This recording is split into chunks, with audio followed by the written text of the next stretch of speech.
তালপট্টি দ্বীপটা দখল করেছিল ভারত। বাংলাদেশের প্রত্যেকটা মানুষ প্রতিবাদ করেছে, প্রত্যেকটা দল প্রতিবাদ করেছে, শুধু আওয়ামী লীগ করে নাই। এখন ওনারা যদি দাদাগিরি করতে চায়, ওনাদের শক্তি থাকলে দাদাগিরি করবে, আমাদের শক্তি থাকলে আমরা নিজেদেরকে বাঁচাবো। দুদিনব্যাপী কর্মসূচি ছিল জাগো বাহে, এই প্রতিবাদ নিয়ে তিস্তা বাঁচাও, সেখানটায় আজকে শেষ দিন।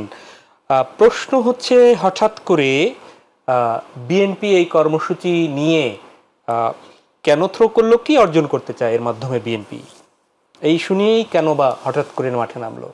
আপনি এই প্রশ্নটা কেন করলেন যে এই ইস্যুটা এখন কেন? ইস্যুটা কখন আসবে? হাসিনা তো করতো না।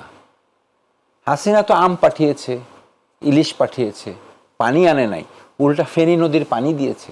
আবার বলেও গেছে যা দিয়েছি সারা জীবনে আর তাদের কিছু পাওয়া লাগবে না, বা এরকম কিছু একটা স্টেটমেন্ট দিয়ে গেছে। কিন্তু আমাদের তো তিস্তার ন্যায্য হিস্সা দরকার আছে।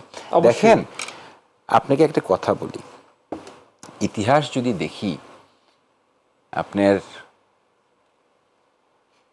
কোন দিক দিকে বলবো, তাই ওখান থেকেই ধরি যে সনটা খেয়াল নাই, আমাদের তালপট্টি দ্বীপটা দখল করেছিল ভারত যখন জেগে উঠল।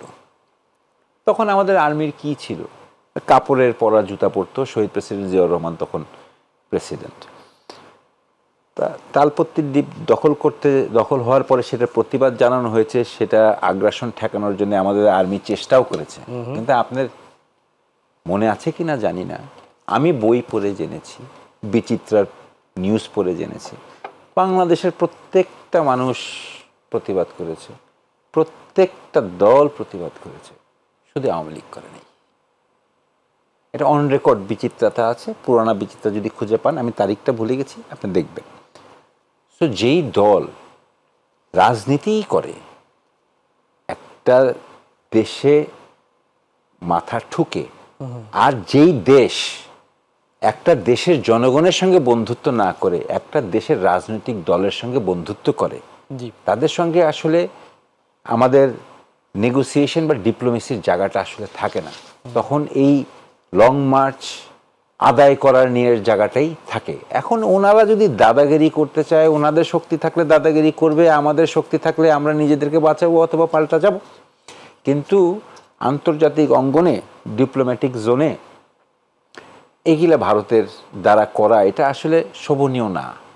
এটা পৃথিবী তাদেরকে ভালো চোখে দেখে না। দেখেন না তাদের আশেপাশের অন্যান্য বন্ধু বান্ধবদের দেখেন না, আচ্ছা, বার্মাকে দেখেন না, মায়ানমারকে দেখেন, আপনি নেপালকে দেখেন, ভুটানকে দেখেন, শ্রীলঙ্কাকে দেখেন, ওদের যে অবস্থাই হোক, কিন্তু কেউ তো তাদের যে খুব ভালো বন্ধু এক বাংলাদেশও না একমাত্র, প্রায়ত প্রাক্তন প্রধানমন্ত্রী, তথাকথিত প্রধানমন্ত্রী যিনি জোর জবরদস্তি করেছিলেন, শেখ হাসিনা ছাড়া তো আর কেউ নাই।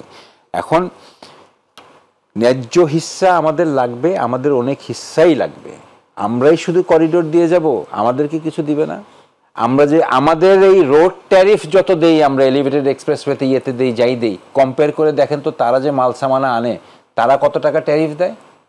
আমরা জনগণরা রাস্তা চড়তে গেলে যদি 10 টাকা দিই, তারা হয়তো 1 টাকা দেয়। কথার কথা বললাম, সেটা হিসাবটা আমার কাছে জানা নেই। সেটা কেন হবে? তো সেটা কি আমার সার্বভৌমত্বের খর্ব হয় নাই? নদী দিয়ে নাকি তারা চলে যাচ্ছে, একটা ম্যাপ বের হয়েছিল। ভিসার দরকার নাই রে ভাই, চেকপোস্টের দরকার নাই রে ভাই, এটা কি ওদের দেশ? আমার আলাদা সার্বভৌমত্ব আছে না?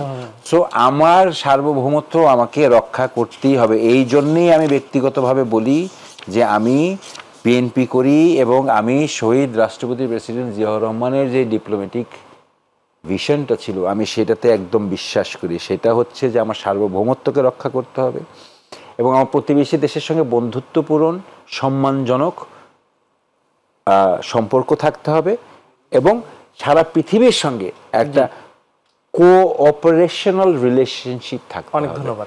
এখন আমি কারো মাথায় টেকবো না, কারো মাথা আমার কাছে টাকাও লাগবে না। Mutual interest, mutual respect. If you can respect me, I will protect my respect. এবং সেটার জন্য যদি বলা হয় যে না, আমি অমুক দেশের পক্ষের দালাল, অমুক দেশের পক্ষের দালাল, নো, I am Bangladeshi.